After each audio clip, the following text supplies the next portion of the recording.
Ammonia வாயு கசிவால 7 பேர் உயிரிழந்த சம்பவம் அதிர்ச்சி ஏற்படுத்தியுள்ள நிலையில் இது போன்ற விபத்து ஏற்பட்டால் எப்படி தங்களை தற்காத்துக் கொள்வது என்பது குறித்து மருத்துவர் பிரவீன்குமார் தெரிவித்த தகவல்களை பார்க்கலாம். ஹாய், வணக்கம்.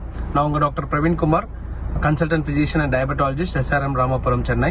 இப்போ பரபரப்பாக நம்ம ஒரு அமோனியா லீக் ஆனதுனால திருவள்ளூர்னால நம்ம பரபரப்பு நியூஸ் போயிட்டு இருக்கு.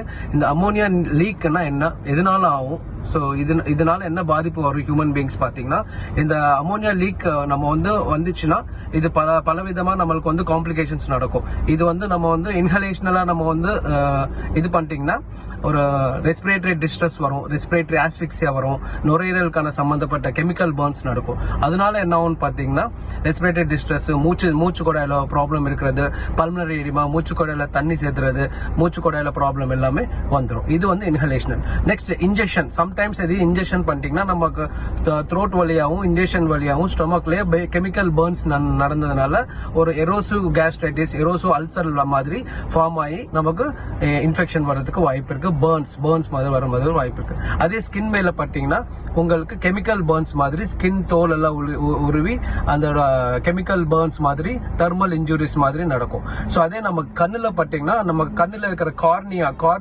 பர்ஸ்ட் ஆகி கார்னியர் அல்சரேஷன் நடக்கும். அது இல்லாம சடனா கண் பார்வை தெரியாம கூட போயிடும். ஸோ இதுதான் அமோனியா லீக்னா இந்த மாதிரி காம்ப்ளிகேஷன்ஸ், இந்த மாதிரி சிம்டம்ஸ் எல்லாமே சுத்தி பக்கம் இருக்கிற மக்களுக்கு கண்டிப்பா நடக்கும். ஸோ இதுதான் மருத்துவர்களுக்கு சம்பந்தப்பட்ட காம்ப்ளிகேஷன்ஸ் எல்லாமே. இது நம்ம தடுக்கணும்னு பார்த்தீங்கன்னா ஆஸ் early as possible, அது நம்ம கண்ணில் பட்டாலும் நோஸ்ல பட்டாலும் வாயில பட்டாலும் we need to wash out. ஒரு செலைன் வாட்டர் வச்சு நல்லா வாஷ் அவுட் பண்ணணும். as early as possible. Emergency first eight emergency நம்ம நியர்பை ஹாஸ்பிட்டல்ஸ்க்கு வெரி ரஷ் பண்ணிட்டு நம்ம ஃபர்ஸ்ட் எய்ட் மேனேஜ்மெண்ட் மட்டும் நம்ம பண்ணணும். ஸோ இதுதான் அமோனியாவோட complications. Mostly as early as possible நீங்க இது பார்க்கணும். ஸோ சம் டீப்பா நம்ம அமோனியா நல்லா இன்ஹலேஷனல் பண்ணி சிஸ்டமிக் காம்ப்ளிகேஷன்ஸ் வந்துச்சுன்னா சென்ட்ரல் நர்வஸ் சிஸ்டம் பாதிக்கப்படும். அதனால என்ன பார்த்தீங்கன்னா sudden loss of consciousness, sudden palpitation, sudden collapse இந்த மாதிரி நடக்கும். ஸோ இது அவுட் பிரேக் பண்ணாம நம்ம காப்பாற்றுவோம். தேங்க்யூ. இனி செல்லும் இடமெல்லாம் செய்தி. தந்தை டிவியின் வாட்ஸ்அப் சேனலை ஃபாலோ பண்ணினா செல்ல இருக்கும் இடமெல்லாம் செய்தி. இதோ QR கோட் இப்பவே ஸ்கேன் பண்ணுங்க, ஃபாலோ பண்ணுங்க.